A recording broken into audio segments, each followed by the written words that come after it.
Mwebale munaba kutondera Kitara TV Ninyo Julius Kyomhendo omulisa omwihawa muri kabulikire mpako yange bamoti mwebale munaba kutondera kuruga musezembaganiza kuruga munyamasezembaganiza bunyoro mwebale muno kuba ino entegate mugamba no katole entekaniza zanyu nyino mugenyi wange kirokino wembabazi Evelyn nono nuwenya Rurungi wa Kagadi omanyine nyamasaza ya Kagadi kwenda kusima mwani wange Vanura Robert ne timu yaye yuno bayino mulimo gubakora by the nyamasaza ya Kagadi kuranti batondere bye burambuzi munyamasaza eje ya Kagadi. So they came up with an idea. I think if ajakubana tugambe kusingaho yo government buli mwaka batunge gomu isiki Rurungi wenyamasaza ya Kagadi. What? Of course kungura child and ekyakande of course kuranti ne bampo walinge child and ekikuru kuranti batumbule byo burambuzi mbonyoro kuranti ni nyamasaza ya Kagadi yatumbuka bantu promote so nyagamba nti mwaka gumu 2024 kantozo Rurungi wa Kagadi oni bakumeta wembabazi Evelyn wenyina aseta akasumukana ngenda musaba be naturamukiyaho tubentu simburo runyimero wange na Evelyn Kitara TV webale kusaba Evelyn webale kusangwa nisoka asoke ntwala ka omugisa gunu kusima for this interview omugisa gwe mumpeire kubazamu nainywe hamna abantu ba bunyoro yona rafuli then amabara gange nibanyeta wembabazi Evelyn ndi vacation yange ya senior 6 ngikalire Kampala mu Wakiso district so membali ya Greenlight Islamic Secondary School. Okay, ati tell us bili vyona mbanze kwa ni kwa joni ngamanti niwe Nyarurungi mbeta miss Kagadi baitu moro nyiri tugamba Nyarurungi misa kusinga oburungi munyamasazi ya Kagadi kike kya kusindikirize kuija mpaka zino so ekyansindikirize kwetaba mu mpaka zino ekyo kumanza ni okubanza is taking up a space in the society is not something bad. There is nothing as important as a girl child as taking up space in the society. We shouldn't take ourselves like nothing over abantu abasinga batera kwemara mu amani because of what the society is led of a woman to be. You get? But as me kyasengire no kunsindikiriza kwetaba munu first these things of miss its opportunity.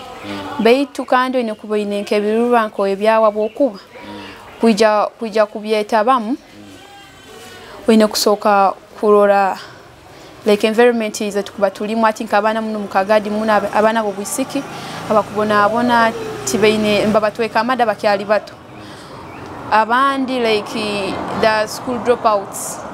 You get kandi abamuno sanga is not nto barugire mu isomero mbubeyendire baitu nti habugamba terms fees ziremere habugamba even there is forced marriage omuzere takuvaliwinga muno nti omwisike ine kusoma like of recent omwisike yangambire nti nyowe tato wange asomesa abana bobojo abana bobwisiki takubasomesa ogo mwisike ine omwana bachisa abasaja bakyatekereza abana abayisikiti bali bomugaso muno bayina just kuswera obuswera so wokwikala like okaja kwikala nka discovering like the role of a miss kene kora most of times to inspire those girls and encourage them so that's why it was more forced to contest for the miss nikwensobole kusobola kwankirwa to enrich those girls there in the society. You had about bitekerezo kubyesimbaho obakaba wesimbiraho mu mpaka ezindi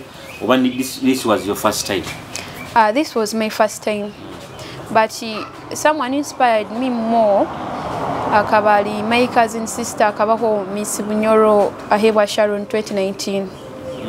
Kagadi was, I think yakaba was it Miss Akabali Miss Bunyoro Greater Bunyoro akabali Ahebwa Sharon 20. Okay, Sharon that was 2022 I think. It was 2019. Nakatwa 2019 up to 2020. Ahebwa Sharon. I think I can remember Miss akageza humuno ku inspiring then nabantu abandi abantere mu amani like there is another sister of many ogu like yomuhendo shames ku happy nawe akanteka muna amani by the way anteka na sente zaye zingi akabali by then ali abroad sazi niwe yarugaye nawe yanteka msente zaye zingi abokuba nyoka by of course ni nduga isomero yagezana okubaza n'abazaire omanyira abazaire ebyo ebintu at times babamba birora like byokwejarabya oba baby byabaisiki abasisikaire but you try to enlighten them no bagambira this and this nikwe ebintu nikwe biri so nibwo mugiso gwo kubanza gwo kuba nosoka kufu no okay aho henyini mulingo kakibalizi tell us what is ekisani nkanu Kagadi ekisani kiba kurora mhati nkayo nti hati ofokere miskagadi society ku passiving it bagambo go mwana akasisikara kagenda mbiye kidoma what is the perception of the public about iwe misi wao kenkusoka kusima abantu bakagadi nyo kuba miss first of all nti the value the title holder wakuba ali miss of course mu society wokuba nora bambamu no libatana no bazana abantu kale tibakirora mu mbunke ekisani ekibi abakirora mu ekisani ekibi you try to explain to them how things are abokuba oli nasa kujja kakugamba like nyonka baningira like kuba misi manya bikino no banoija abantu bambasa kukozesa muno you get abantu abamani kale nibageza kubabuza but you be open and tell them you get no bagambira nti ekintu kuliniko kitikiri then abantu ngeri bakundura mu society they do respect me abokuba and I thank God for that nti of course ni babata kundwa like as usual Evelyn ngeri mbeire but like there's something there is a bit of a change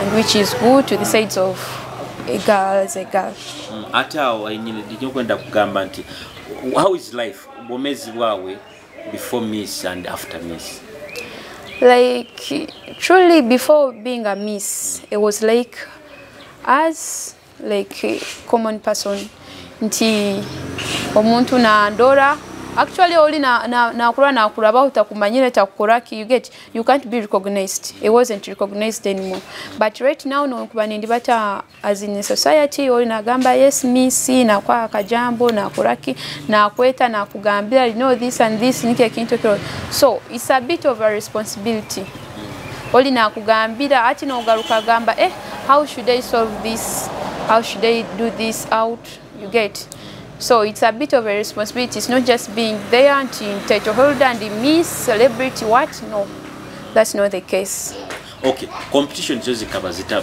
okaziraba muonta challenges kabazita and how did you find the experience mukasumya ka competition competition zikatenga how long competitions njuka zikatekinga like zikatandika saha nkaina nokengamba mutatinga time like ata abantu besimbira okumara nke week zitiba koma bikintu nke bikatekinga how long I think it was roughly like 1.5 months nikwebya nikyonsa gamba bukuba I was at school nkabandi mbigezo byange mu UNEB nibangamba you know immediately after papers oja kuja straight way forward ningenda mwa Sharon na ndabizamu and I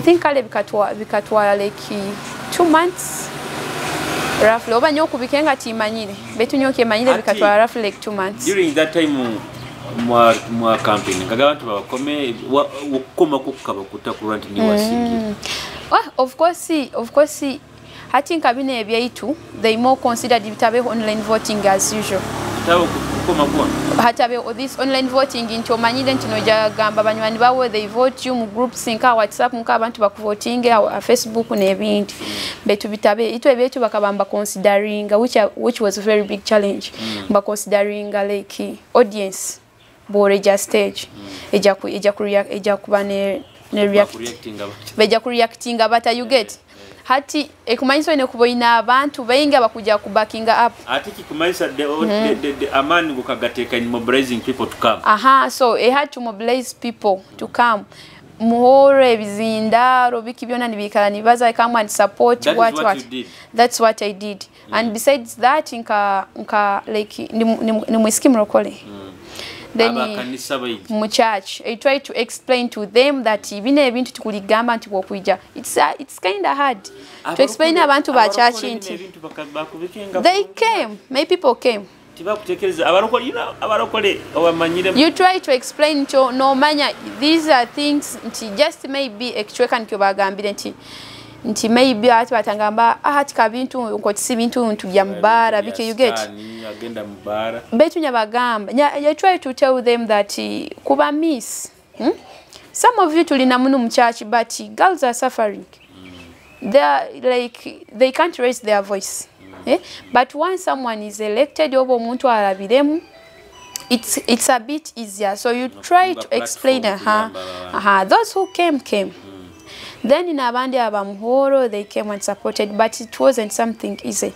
Abokuba if it would have been online voting awo nkyangu abokuba no banoyemera hona ho kwenda you say do this and this and this amabaragange ni nyowe na kinwe people search nibakoraki nibakunanga nibakukoma hati that was the way. Another thing is that you have to gain courage.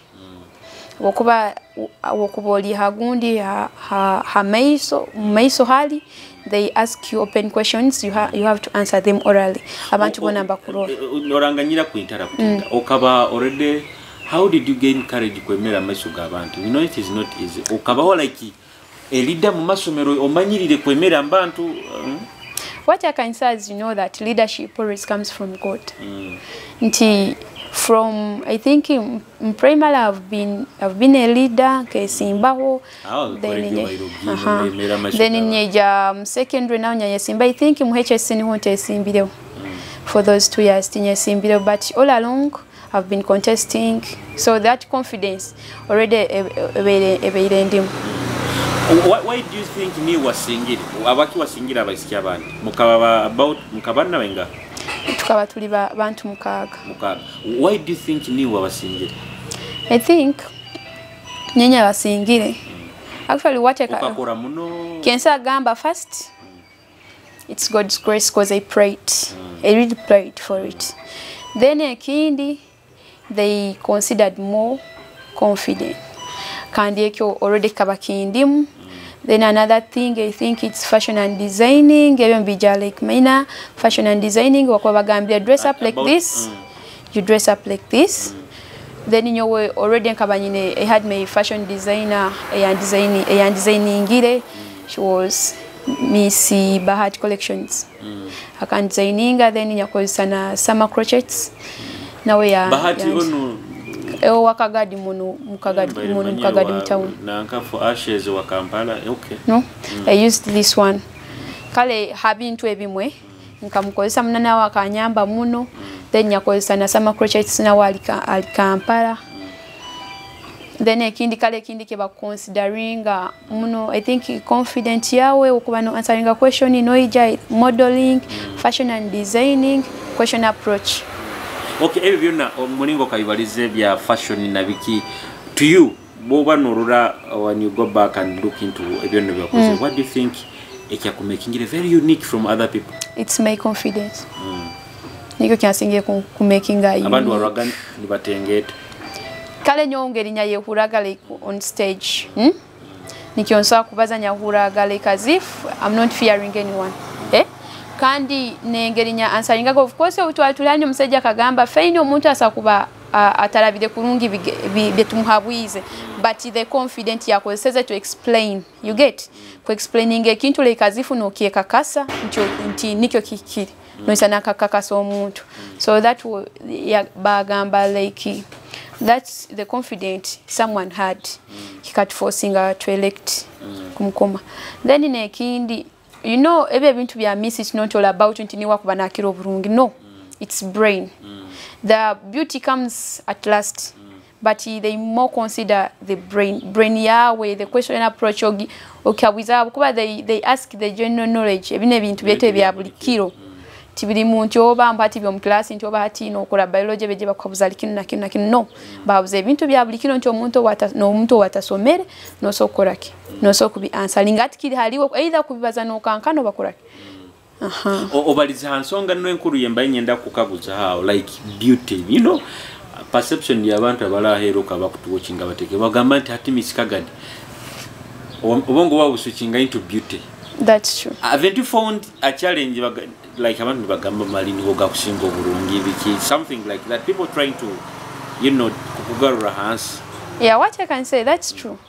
Habokuba ebyo byona failing kakitanga, and I think openly I can say there is a certain post umoja kaposting ekisani ebyange bine bya mise like gamba like that wasn't the what like okutali niwe yali nasinga obulunge, but it was happened there is someone again who replied yagamba nti no, they don't consider beauty, they consider brain, beauty comes last. You get yam answering akulungi, so it was a bit, you get, and the fact is that it wasn't the most beautiful girl there. No, abesikia barungi they contested betu batarabemu. So you can also see it openly nti kuba miss tikwetaga nti oli murungi muno niwo kira figure niwo kiraki niwo kiraki. They consider the brain, your understanding, kengota abokuba there are some even bakubamba kwabuza habuza even before contesting, before the auditions, you get. So mbatandika kubala amagezi gawe ne byokola byona rightly from the start. Ogenzi for registration, like how active you are, you get. When you meet up, how active you are, such things, but they don't consider. No, they didn't. They didn't. We just had these mere meetings. Now there is a narrative about public. Have you heard about it? I had. And you scared about it? That's not the case. Bamisi baswera kandi bamisi bazara. Just in that you can maintain yourself. Kandi what I know. Still no so kuzara. Okay, garao Uganda contest. Uganda contest. Betu kuligamba nti misi tazara, misi takoraki manya maybe abandi then ekindi kensa gamba nti abaki abantu mbasa gamba misi asa kubata swero. Abokuba like abakira like wakubita hamu. Like becoming a celebrity. Attempts in asana kuzara but yet exposing it. Atabyolekeza abantu. Atabyolekeza abantu, and you keep saying nti omuntu abamisi tibakuzara. Ni bazara. Maybe I can't declare because now hati when book take out that title of miss, I think about upscaling out the potential men that would come to you. Tiniku. Like you walk take out and people think also mwina sente muli baserebu muli bafani. Of course that's true. Nti era title ya miss omojo tene kuja kuli arugire kuli ngere akarugira akeja akakumanyira. You get, it's more valuable. More valuable in the community, in the society. Ntoli taswa kurugera that tukyobalize ntoli taswa kuruga kulinya kandi nakuba mukira bine bya bulikiro, you get. Na abane kintu of course means zaye kuba kirimu, this is someone special, someone unique, itali nkabine bya bulikiro and which is good. That's not bad. Taking you to abazaire bao do bine kintu baka supporting this thing. Of course abokuba nibwo mugiso gokubanza gwene kufuna. Umugisa mbaze abokuba ni baruhanga betu abahansi mu bintu byone ko explaining ati ebintu tibiri bibi. We just challenging akifuna mukatito with my dad, but later on he accepted. Akageza twamu explaining ila twamulekya Sharoni, twamulekya Samantha na waka contestinga mu bintu kebi mwana wa uncle wange mitu bya miss. We try to tell him a story. Twagezaho mumbera yona kuma explaining how things are. Betu yekiza agamba ayi wakakitwala nti mulembe gwanyu wakakitwala ngo mulembe gwanyu. I remember nkaruga isomero ni bangamba nyamugambira yangamba bagereze kungambira but mulembe gwanyu. Now ati that night hali barangire ne bagamba ati Evelyn wembabazi niwe Miss Kagadi feeling yegi, how was it? It was really awesome. That's what I can say.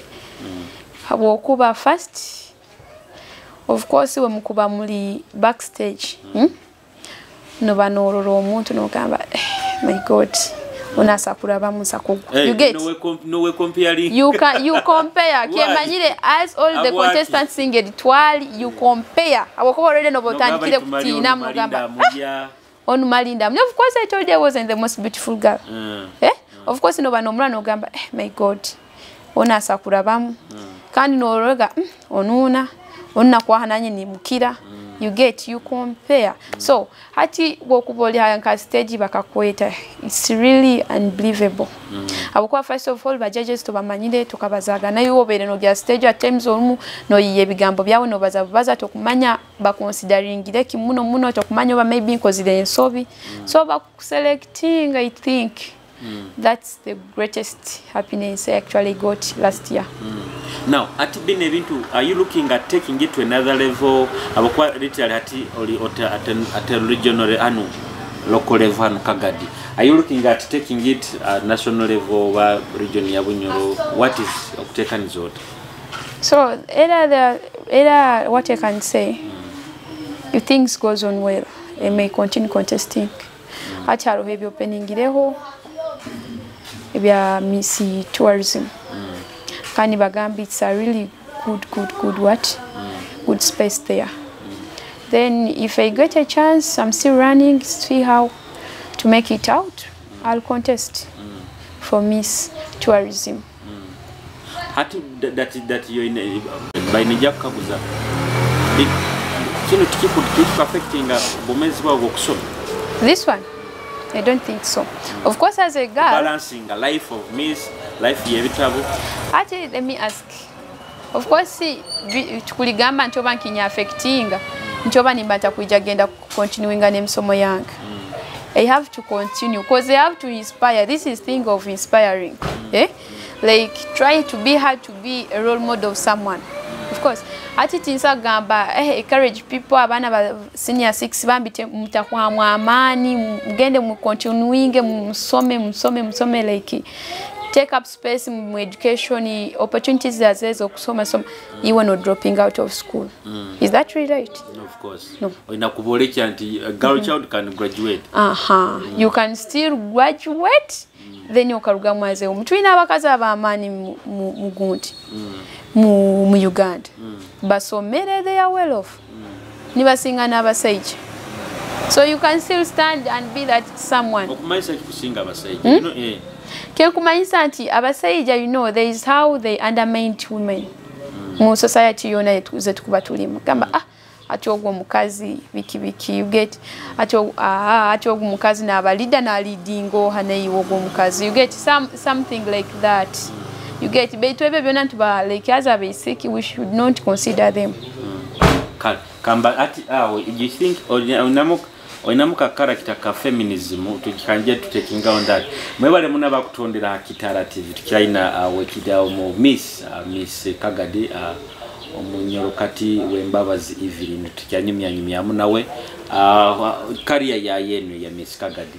Ijukiza kanku ijukizo ba Kitara media bano bakolera videography na photography amikoro yawo yona okuboina birthday party yokubono enda photoshoot okubono enda ebintu yona concerning ebisisane birungi na video all you need to do hikira ba Kitara media bachibola kuba ni bakolera bayikira namba esimu 07899275 ajja kuboina aba Kitara media nkiza ndamukio one of my biggest followers ba Metapolo tima Apollo tamu Uganda tanka but you're one of my big fans following amno aroho I think ya ondiba mwetaneri amabaraga kusikanja baho maisao but thank you so much kani kugira kubajukizaho munyanu wange Kumanyisa ugata washa records wokuboina anything to do with audio recording baira bo musange washa records ajja kubana kikolera the best services mu bunyorezi kusinga with audio bali ba washa records kyala nteka nzoro bazonyina wembabazi Evelyn what is your take on feminism okike just let me feminism kubano ikiriza nti hatu abakazi nite baina kufuga ihanga insane of course why should they not believe in that like abakazi anti nikiongamba that we shouldn't take what the society is led of a woman to be nti ni baba mara mwamani that you can there is nothing as important as taking up space in the society. So kandi nekyoso gamba that abazaira balyoku leadership, let's learn to teach our girls abana beitu leadership. It's something big and valuable. Okay, again.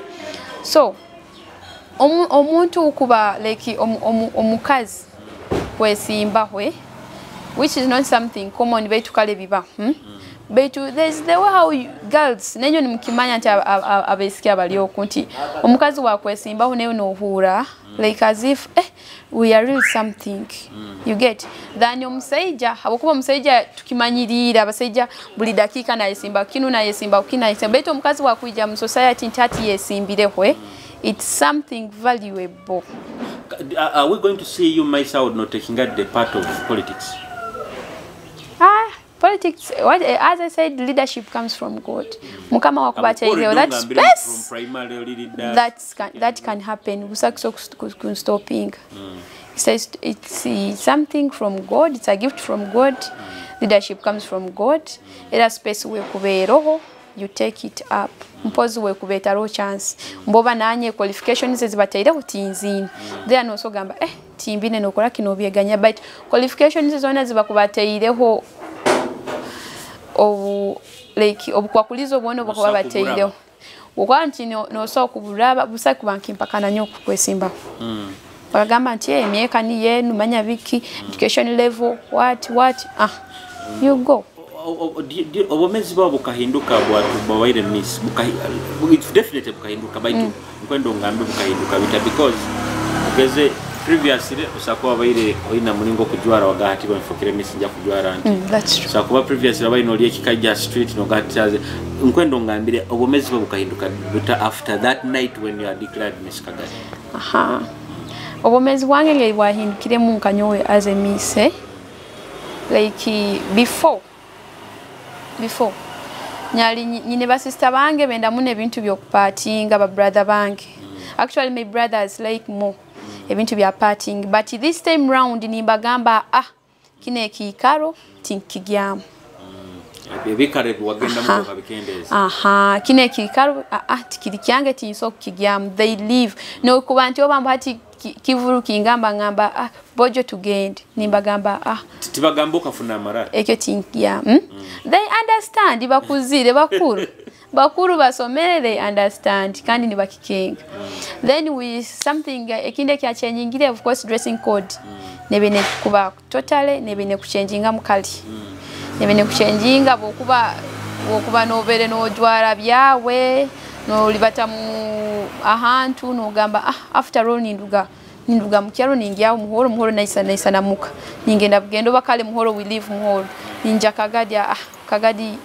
kyabulikiro but you remember abakagadi benengeri bakumanyiremwe toine kuba ebintu kale binengeri bichuka of course dressing code ka toine manya ati kandi otandike kujwara mbati no kunama muno kingraine you have to dress up responsibly ntino okuba limu outfit yawe yabulikire ya daily this casual yabulikiro still you have to be decent in all ways kuba decent. It's a big fact. What are the challenges of Kusanga? Then as me, challenges is in Kusanga as a miss. Right now, Kensa gamba anti support. Remember ndugira isomero, nothing big I have. You get. Then the challenges in kanyowo muntu ze nkufuna nti tinkufuna support ya amani muno. To run a programs. To run my programs. Ati no sanga oinenke kyokwenda kukora maybe I think abana bere mu holidays you know abana bajagaruka isomero abandi tibakujagaruka yo habwa scholastic materials tibazine you get so something with donating it's really hard for me people to donate people to give me support so that they can donate.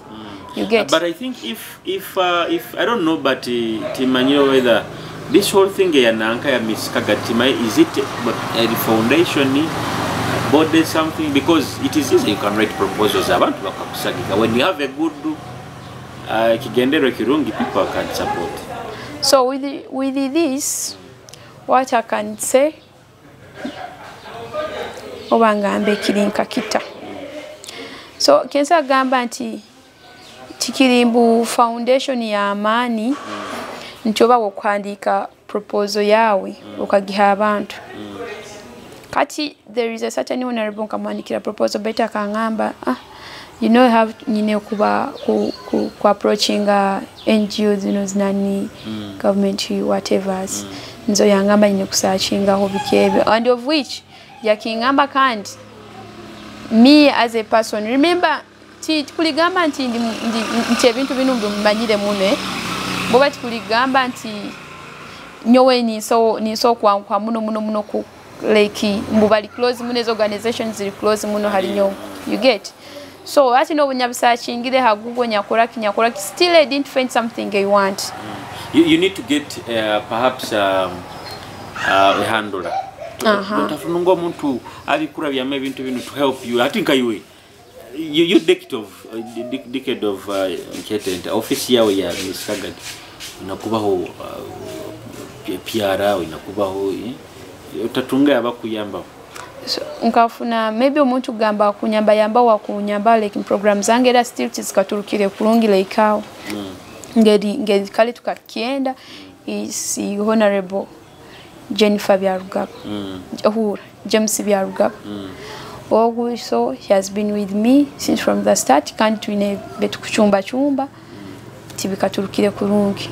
Then another one that I am still connecting to when kubaza nawe ali Jennifer Mbabazi Kyomendo woman MP ogunawe but still atibikaturukire ngeri nkubiyenda.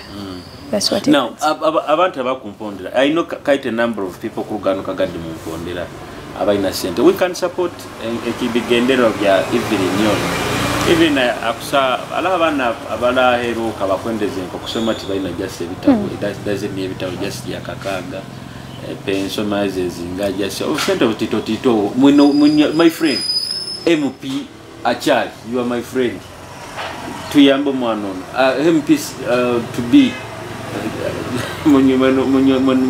munywanu wange Steven Rurekere munywanu muri bayingi munywanu wange Achali kumalizo Meya Geoffrey ndibwami LC5 chaliwa muri bayingi ndante babalizo Barnabas tuyambo mwana we can nyonyendeze just nyongere ila even the businessmen people Julius Oweibara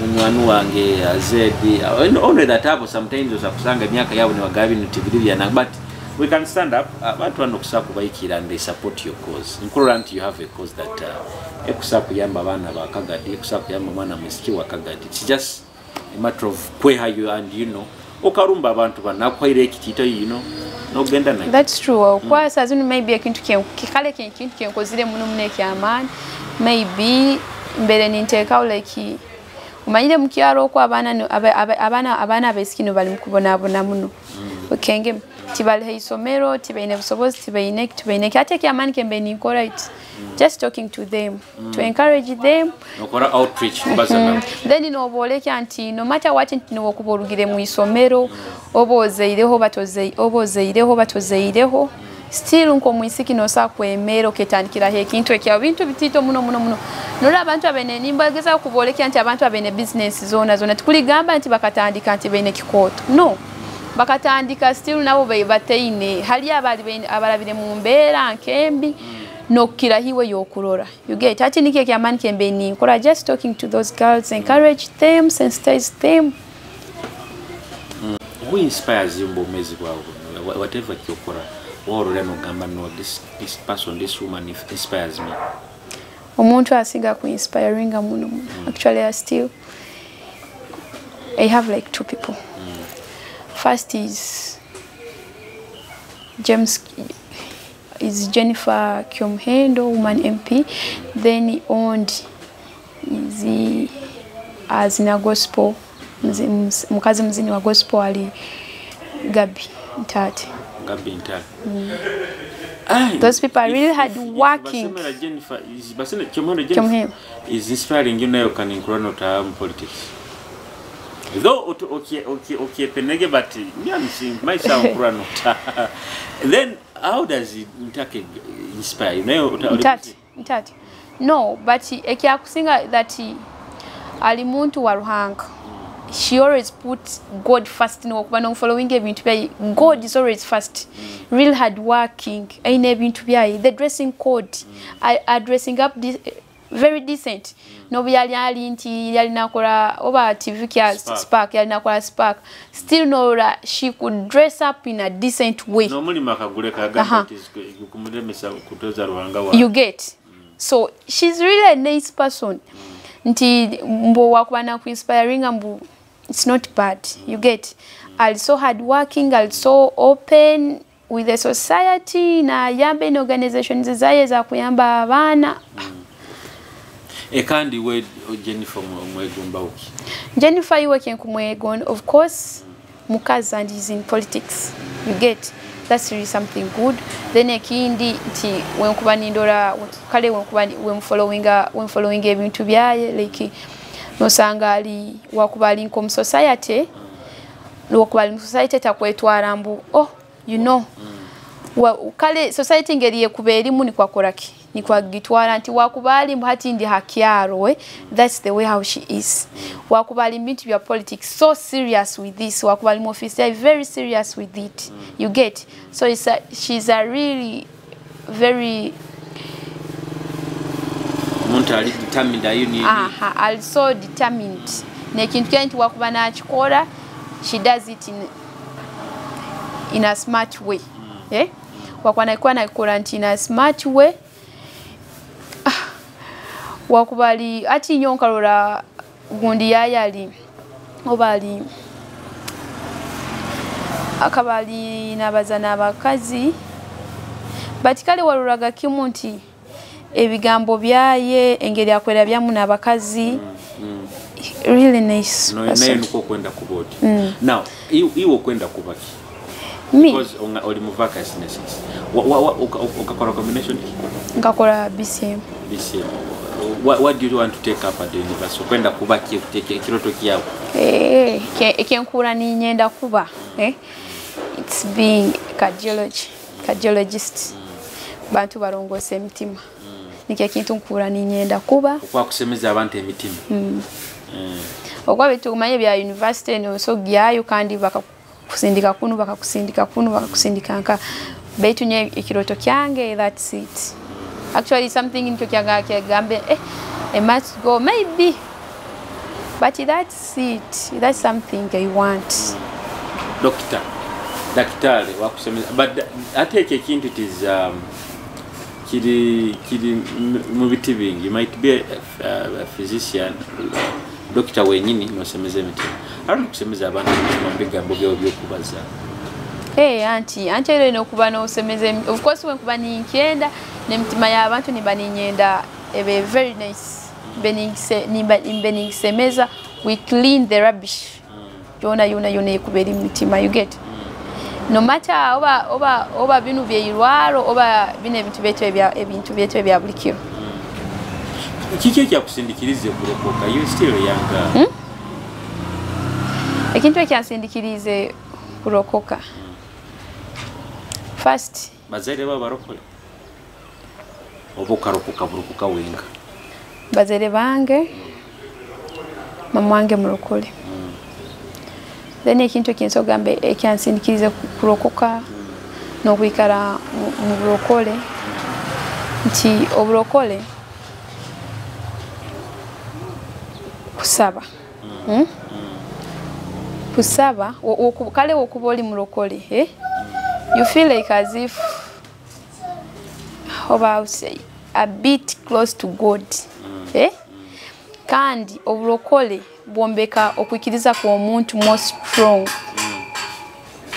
strong nti no matter the situation abugamba itokola nti abarokole banu beikala buli dakika ni basaba ni batebeza ni bakora kinu kwa betu mbamba tebeze bigambe bakubamba mbibarugam they are not bad still they encouraging you get nti no wako omuntu no wakwikala na kugambira kinu nagamba kinu situation yonembi yekuba ize you still have faith nti no matter what era barokole bamanyikirwe nka abantu abagira okuyikiriza kinuna nikiso kubaho onna sakira kinuna nikiso kuhinduka You get? So that's what I like about our religion. Omubantu bwe bawaire wesimbire nabo ohuwa resident nakaba competition wanga ali close man. Like he close as in what? Akuli hai mu competition ogamanto ona akabali hai nayo kunsinga. Omuntu yali gwenso gamba on really akabali hot.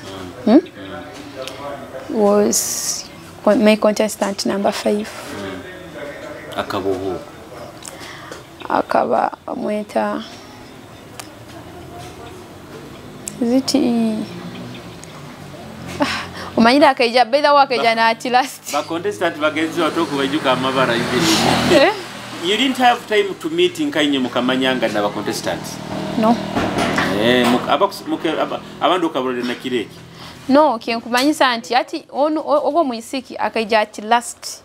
You get? Pamwetaga Fiona. I think it's Fiona. Nikimanyisa singa yatandikiro vile mkyala akabana sakutwa. No, leadership comes from God. No way yakwizire before me. Before me, no yakwizire before me. Already had the qualities. I had the qualities of being a miss.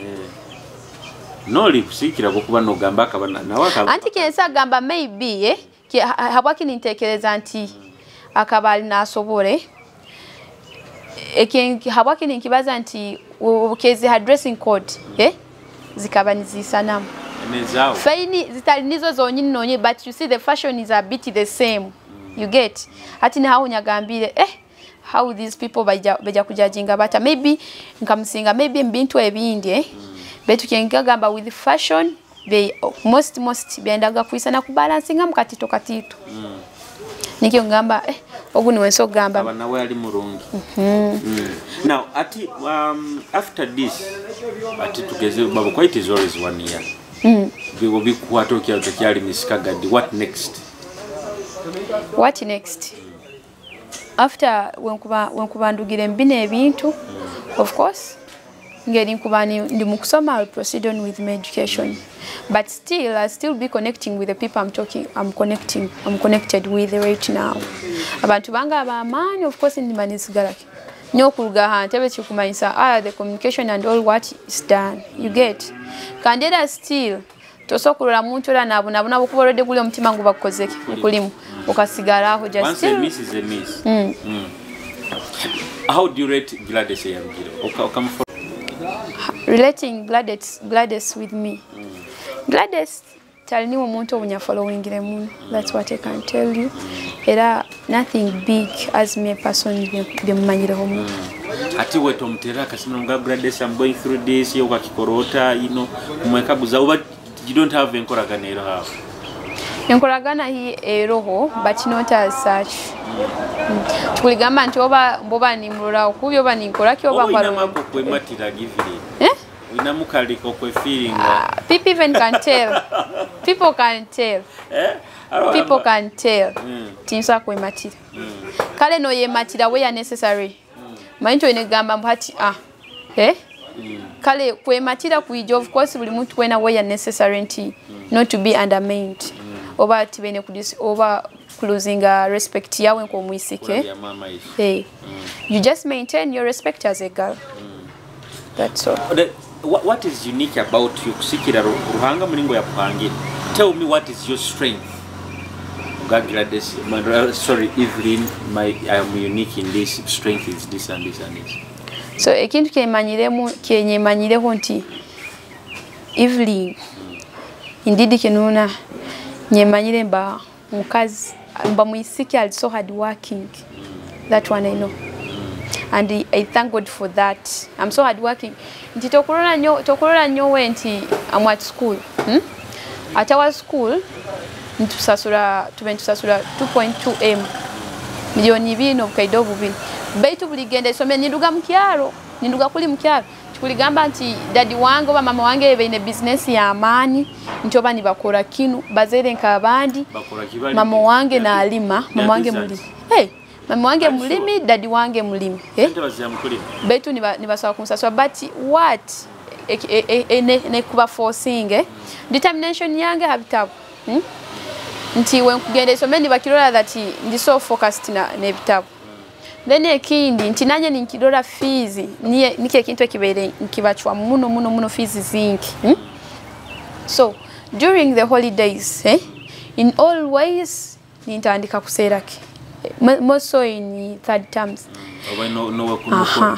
I have been working usanga ndimukora ninyegura ebintu byange byogaruka isomero biki oba inokora biki so ebintu ebeni nkora nkakoraho hagundi I remember my first time kukora nkakora petrol station musajja yantwala oku sedizampefu but still I worked but kuligamba ntoba okubolya mulimo ati still losing a focus intabo kuba habo kubolya mulimo mbo ati okwasire ko sente you get ole megaruka isomero still nimbandi kunune have to balance two things when kuba nyinukire nifuna kyenkufuna when kuba nindabya mu kitabu tange ninkirabya but abeto abantu they even never knew that india isomero olonya bagambaga you know kale bakata kimanya nti nyoni so kuikara nkasome kitabu but I expecting ero ni bamanya omwisiki ogwalinka ali isomero some new nti india isomero ni so the uniqueness about you hard working I'm so hard working determined with work and no when kuba ningamba ntati ni focusinga kukola kine kintu in all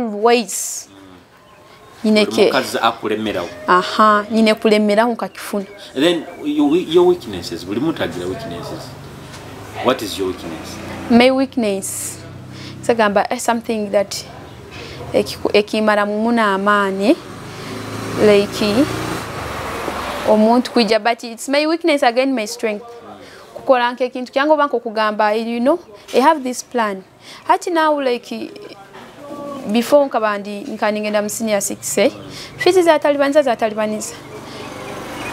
obza talibaniza nyagamba daddy enu holiday nyambo mfunireki kintu kyenso akora daddy wange yatandika ya nanke yangule nkaito enkaito nyasitundaga orumu online nspostinga orumu nkarwebagya sana kuira ibiki no sanga roho abagambye nibenda ningenda ningeto zange ezindi baga ninyolika no sanga abantu abandi bakozireki no tembe nibazigure beitwe ate kintu kensagambe kima exinga kumara mu amani nti no gamba ati nyenda kukora nke kintu nakati kagamba nyenda nkokole omudala gwa chapati gusigale ni gukora then nyongende isomero kujja kunyamba ati ngenda mu senior 6 neja kwetaga obuntu bwingi muno kandi isomero letu nindimanya ndiba so strict ndikakuvingira akantu katito you get tinkwenda that disturbance ngisigaza abazayi ati no sanga no gamba nko omuntu nagamba natandika kuseka you get ati nkaiwo mwisiki naiwe ogaruke mbintu nke you get take valuing kumanya why you're doing this no bula wena wa mama ndi but still no enda kumoleke anti yade no kijuma betu nyoni nikiso kurugamu kandi okoleke onye gombe so that's how I ran even my life at school kandi oyenda kibike kwenda like let me say muntu who wants to please you akukolera kiki kyosinga kwenda ekintu kyensinga kwenda so ekintu nyo as a person kyensinga kwenda making happy I always like to chill with my friends my best friends benindora hanuna nanka nindora hanna nak she's happy you get kintu mpura ni kienda muno I value my friends I don't know whether they value me more ngelimba valuing betumba valuing muno mpura ni benda I'm happy when they are happy so that thing makes me happy then ekindi nti omuntu kyasa kunkola nkasemererwe nkafeelinga nsemererwe omuntu kuruga kuli akagamba akaija akakora nke kintu muzaire wange that thing can really make me happy can really make me happy then as me kintu ekindi kyenyenda I like music music is my listening what to music. Turns you off kiki omuntu kyakora no ura when because buli muntu abehiro ibiri kiki what turns you off omuntu akikwiha waya nkavura omuntu anyire waya you know kintu ekinyaho waya making appointment no muntu after okubo making appointment no muntu then oli tugezemu akaha hesimu yaye you get disappointment that I hate disappointments you get no matter what akire be open ogambye kintu kikusoboka I had disappointments no kuba promising ile kintu obo gambire obo that thing of disappointment I hate it in my life I dislike abo kuba nyowe nyowe ngeri nkimanya nti nkienda trying hard kiehara ngeza muno kiehara kinyawo kandi leo no kimanya nti disappointing kihawo now baka kuchwa go mtima in relationship have you been in a relationship baka kuchwa mtima kuchwa mtima what do you mean like kuba hati broken my first question was have you been relationship zino zitandikire ebintu relationship ati bimati bitandikire muno kabitandikire ukiomesha kutoka bitandikire muno kale ni bintu kwehara leka ngambire no bintu relationship bino nike kintu ntwara mpora abukwa abantu mbabijuma abandi mbabyitira of course nenyo nimbimanya umuntu nimutandika no kuba bufumbo they start happy they end up crying in bedroom atalibona fine atalibona but the percentage now like right now kale kusikira nyo bintu henkulire ni ndole environment zenkuliremu abantu benkuzire nabo nibatandika they are happy nibatandika basemelirwe bakozireki they are chilling everything but sazinu buliomu just no sango mseja aruha but first look at your parents but bali happy your parents na challenge byabo nibafune betubireke we think of my parents will live every relationship eba mucha so ati Kumanyisa I'm not going nakere question yange bayineja kuba the second question baka kuchwaho mutima so it means baka kuchwaga mutima tikabahoka abo kuba nyo the open can say that into when band relationship ekyo kubanza tikirikungi kyo kwemara yo muntu then wokuba no rantati yatandike bitali magezi leave let the person go of course you are not meant to be singa mbere meant to be akubera takuteza mutu so why do you stick yourself okiguruka mubiri no kiyali ata bakino bano yesibano nakola kasasiro okay let him go let things go let abo kuba ekintu mukama kyakuba kutegekire nabakutegekire mukama tasa kutegekira kintu mbo ikale no chura no ate abalokole mugamuli ndo musana wako tenoko mugamba that's true now kutumaliza intekanzen I think bekatumalize nkwenda ompe bigambo bya bikusemba you want to one to go child secondly to your fans baba Evelyn as Miss Kagadi mulaini so fans bange then even girls there first I thank you people for trusting me Mukanyisa truly muka showing her interest in me I thank you for that nimbasima muno it's not something small it's a really big thing omuntu kwesiga you get then abesiki ekini kensa kubagamba nti omwisiki twene kwemara mu amani focus fune kintu kyogamba nti I want to be this focus on it nti mumbera yona don't forget your dream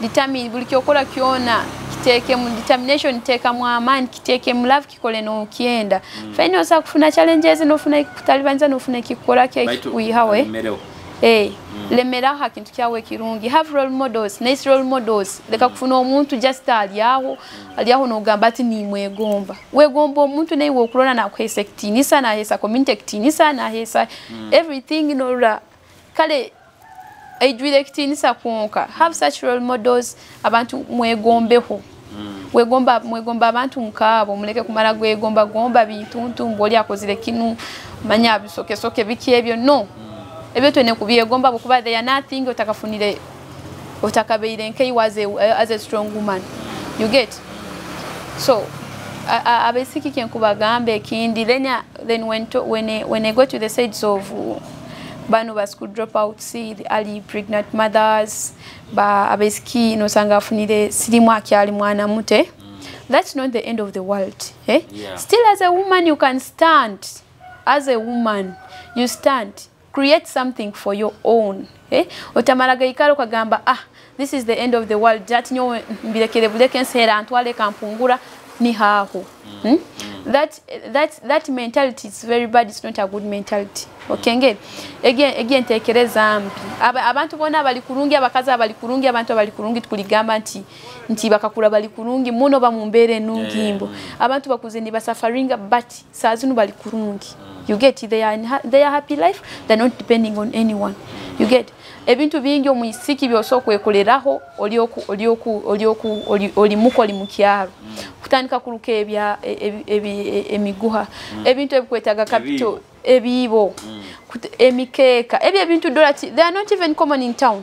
Betu kwija bili hakatali bwe kwija omuntu nabanakolaki nabanakietaga nabanako abantu tibakigura abwensonga tibakirora betu bokireta nibakoraki nibakigura nyonka birora hankaito zange nkaito nyine nkaito like they are so expensive betu abantu nyaruraga nibazigura nyagambe tibabigura bogamba tibakoraki tibabirora ati business yawe yagenda meso bakagire Eliasa zinegenda meso alo mojo na ounyateireho then still no mdala kwange gwa chapati still nago kukyaro nigukora.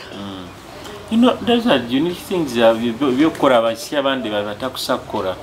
Thank you so much Evelyn, webale muno kumfobwire tukwenda ku bantu malire ntekanize eno nyikiriza ndamukiyo my friend Brian Ahebwa, big up my brother, webale goro yotebirege against this villa nubra trap cause gaka drone villa but Ahebwa, that was a very gore ya kabi muno. Big up my friend ndamukiza obunywanu wange Jeni Kahwa Murungi Payasi nikanda mukiyo in the special wereste kazungu damukiyo na munywanu wange omuzini Jovikeira thank you so much.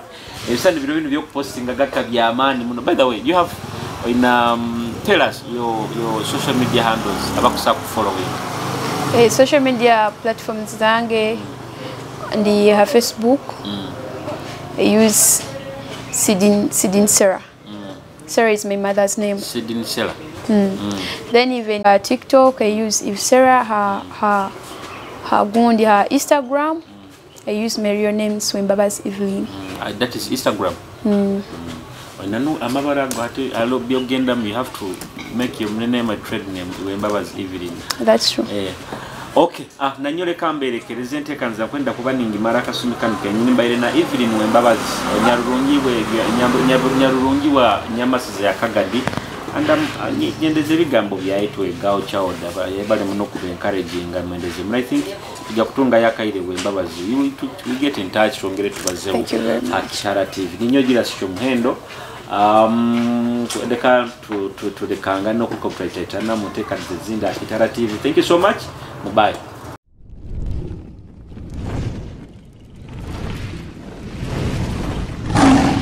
Kitara TV, Kwegesa, Kumanyisa.